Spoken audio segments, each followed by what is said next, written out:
মা অন্তিম শয্যায়। তবুও এই মুহূর্তে লন্ডন থেকে দেশে ফিরতে পারছেন না বিএনপির ভারপ্রাপ্ত চেয়ারম্যান তারেক রহমান। তার বিরুদ্ধে আওয়ামী লীগের সময়ে করা সব মামলাও নিষ্পত্তি হয়ে গেছে। গত জুনে লন্ডনে হোটেল কক্ষ ভাড়া করে নির্বাচন সহ দেশের সার্বিক বিষয়ে প্রধান উপদেষ্টা ডক্টর মোহাম্মদ ইউনূসের সঙ্গে ফলপ্রসূ বৈঠকও করেছেন তারেক রহমান।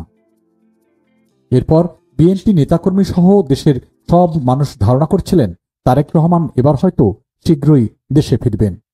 শুধু তাই নয়, সম্প্রতি গণমাধ্যমেও খবর বেরিয়েছে তারেক রহমান দ্রুততম সময়ের মধ্যে দেশে ফিরবেন।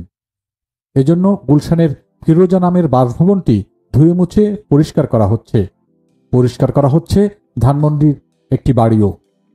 কিন্তু না, নিজের মা বেগম খালেদা জিয়া গুরুতর অসুস্থ সময়েও পাশে নেই বড় ছেলে তারেক রহমান। তিনি যে এখনই ফিরবেন সেরকমের কোনো সম্ভাবনাও নেই। কারণ শনিবার বাংলাদেশ সময় সকাল 8:45টার দিকে নিজের ভেরিফাইড ফেসবুক পেজে তারেক রহমান লিখেছেন, সংকটকালে মায়ের স্নেহে স্পর্শ পাওয়ার তীব্র আকাঙ্ক্ষা যে কোনো সন্তানের মতো আমারও রয়েছে, কিন্তু এখনই দেশে ফেরার বিষয়ে সিদ্ধান্ত নেওয়ার সুযোগ তার জন্য অবারিত ও একক নিয়ন্ত্রণাধীন নয়। ফেসবুক পোস্টে তিনি আরও স্পষ্ট করেছেন, দেশে ফেরার স্পর্শকাতর এই বিষয়টি বিস্তারিত বর্ণনার অবকাশও সীমিত। তার এই কথায় এখন পুরোপুরি স্পষ্ট, যে যাই বলুক তারেক রহমান শীঘ্র দেশে ফিরছেন না। অদৃশ্য কোনো বাধায় আটকা পড়ে আছেন তিনি। এর আগে জুলাই আন্দোলনে শেখ হাসিনা সরকারের পতনের পর থেকেই দলের নেতাকর্মীরা ভেবেছিলেন এখন যে কোনো সময় দেশে ফিরে দলের হাল ধরবেন তারেক রহমান। কিন্তু এরকমের করতে করতে 15 মাসেরও বেশি সময় চলে গেল, আর এই সময়ের মধ্যে একাধিকবারই গণমাধ্যমে খবর হয়েছে শীঘ্রই তার দেশে ফেরার কথা।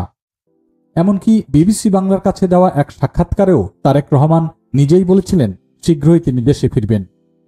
যদিও সেই সময় আজও কাটেনি, এমনকি বেগম খালেদা জিয়ার অন্তিম শয্যায়ও না। আর এই সময়ে নিজের ফেসবুক স্ট্যাটাসেও তারেক রহমান পরিষ্কার করেছেন তার অদৃশ্য বাধার কথা। কিন্তু কি সেই বাধা, সেটা এখনো অস্পষ্ট। 2007 সালে সেনা সমর্থিত তত্ত্বাবধায়ক সরকার ক্ষমতায় আসার পর তারেক রহমান গ্রেপ্তার হন। দীর্ঘদিন কারাভোগের পর 2008 সালে তিনি চলে যান লন্ডনে। পরে সেখানে রাজনৈতিক আশ্রয় নেন।